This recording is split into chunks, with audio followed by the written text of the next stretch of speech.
October 29th is the final regular season games.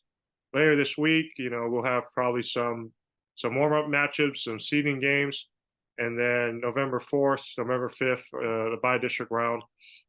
If you haven't been keeping up or are still not aware, volleyball this season is going to take a look like football in the playoffs. You got the D1 bracket, D2 bracket, and instead of 7 games, there's 6. And the only thing at Garland, the Caldwell Center, is going to be state championship game. So instead of 6 champs this year, we'll have 11 total. You talked briefly about it, Lovejoy and Plano West. Obviously, top 2 teams, some of the top 2 teams in the area. Lovejoy, 10-time state champ. Looking at the bracket, 6A D2 and 5A D2 in their regions, respective regions, I think the D2 bracket is the tougher ones there. So, you've seen Lovejoy more than I have, but does it look like number 11's going to come later in November, state championship number 11? I think I'll be very curious to see how. I mean, again, they'll be the heavy favorite in their region at least. But I know a lot of folks have kind of pointed to potentially, if they're able to get that far, maybe seeing Argyle again in the state semifinal there. I did get to see that match during the preseason. They played each other out in Lucas. I think in each team's last non-district game, and Lovejoy won the match in 3 sets, but all 3 sets are relatively competitive.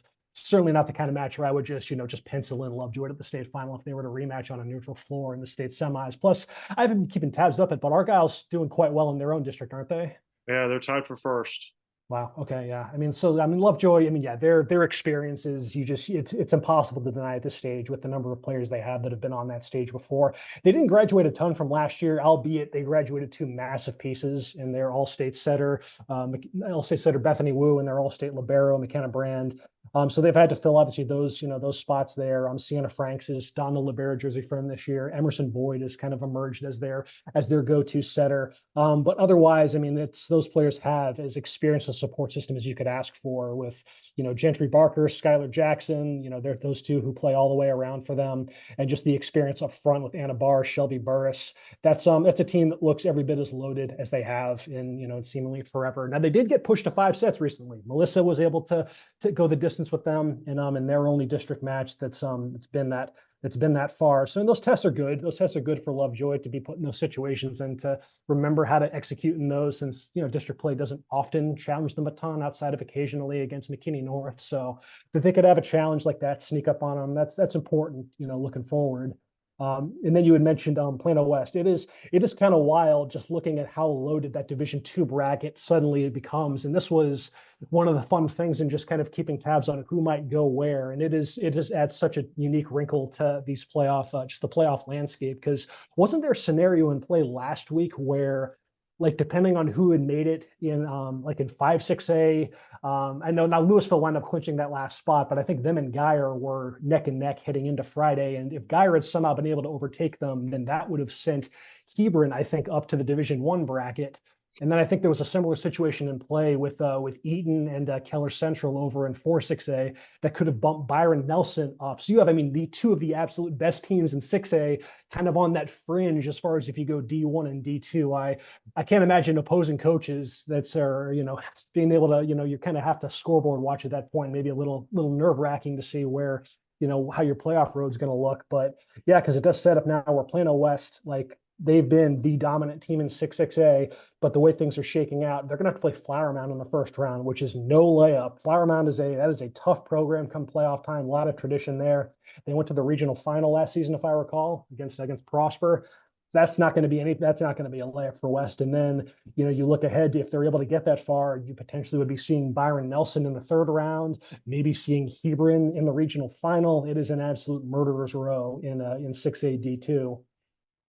Yeah, you mentioned Eaton, they clinched, and then Louisville beating at Geyer, Louisville winning and making some history. What a cool story. First time since 1997 that Louisville made the volleyball playoffs.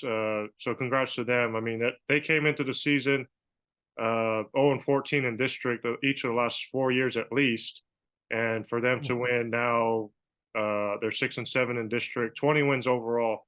Uh, Mhm. you know, awesome job from the Farmers. But yeah, Lovejoy, even in that region, in that bracket, they would probably have to face Frisco Wakeland, who's another top team. Uh, Okay. and then yeah, with Plano West, that's just every year, every sport, there's 5-6A versus 6-6A, those schools. And I mean, Flower Mound and Hebron play on the last game of the Yeah, season. got that So, tomorrow. if Flower Mound's able to pull away, they would tie, and then they would try to figure out a tiebreaker. I mean, it's either going to be Plano West versus Flower Mound or Plano West versus Hebron, and that's coming in the first round is just Good luck. Yeah. unfair, unfair. But you see, like you mentioned, though, you see that though, especially just these last few years with those two districts just neighboring each other. You do get a lot of matchups in the very first round that are going to be between state-ranked teams that would otherwise be reserved for a fourth, fifth round matchup. And yeah, there's just a lot of the talent in those two districts is just off the charts good each year. I mean, now with the divisional split, right? There's not as many schools in your respective bracket, and so instead of Plano West playing someone like Louisville in the first round, Mhm.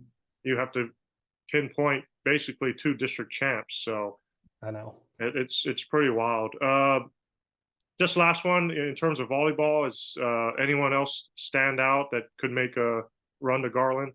Man, I'm looking forward to seeing kind of how on the opposite end in 6A, how they, and I've not dug too deep into where, like what the path looks like beyond, I guess, when they would run into a 4-6A school, because I think that's as far as at the top end, you can make a case that's the strongest district in the area as far as Region 1 goes.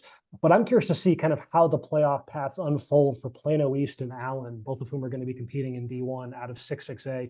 They play each other tomorrow night in a game that still has a bit on the line with East in second place at 13-2, Allen in third place at 12-3. They could potentially tie each other, split head to head, and we'll see whether they coin flip or whether they play a seeding game to see who winds up where in the brackets. But both those teams are in really fine form right now. Allen was they stumbled a bit to end the first half of district, but they've really caught fire with 7 wins in a row. They beat Plano West, only team in the district to beat Plano West all season.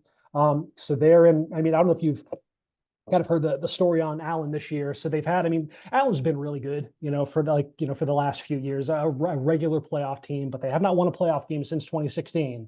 But this looks like a pretty opportune time to maybe break that streak. They've got obviously a pretty experienced returning core led by Kennedy Creighton, Caitlin Bowman, Avery Penrod, but they have 2 freshmen that have emerged as huge contributors for them this season, including their kills leader, Maya Ogbogu, who again just a freshman. She's 6'2". She swings like a senior though. Some of the most violent swings I've seen of any hitter in the area. She's been a force for them. Olivia Couture, another freshman, 6'2". She's been one of their top blockers. That's suddenly a team that, with the way that they've looked over the back half of their district schedule, they could potentially make some noise. And then Plano East, last season, that was one of the best stories in the area with Plano East, winning a district title. I think it's first ever district title, and then going to the third round in a really competitive loss to Prosper. They didn't graduate a ton, but they did graduate their top overall player, Lola Lambert, the 6-6A MVP, Ashby Daniel, an SEC, blocker and whatnot. So, those are two pretty obviously important pieces to replace, but they've just kind of picked up where they've left off. Really, this wasn't like a one-time thing with Plano East, who hadn't really been in that mix for a long time. I think like since 08 or 09 was the last time they'd made the playoffs prior to last season. Simone Hurd, who's a district MVP candidate over in 6-6A, she stepped up huge for them, playing all the way around, one of the top hitters in the area. She's averaging over 6 kills per set. Their setter, Megan Wynn, in her third year, and then just some of the complementary pieces from last season who've taken on bigger roles like Grace Pinniger, Grace McDonald. They've got a nice little libero, sophomore Dakota Wynn, who's been a really key contributor for them as well. So East has been a force this year. Their only 2 losses in district have been to West, but that's a situation where, again, depending on how the bracket shakes out, whoever is the top seed, between those two would potentially be, if they can win their first 2 rounds, that is, they would potentially maybe see a team like a Keller in the third round. And once you get past that point, then if you are able to advance past that point, then you might have a shot at getting, maybe to a state semifinal at least.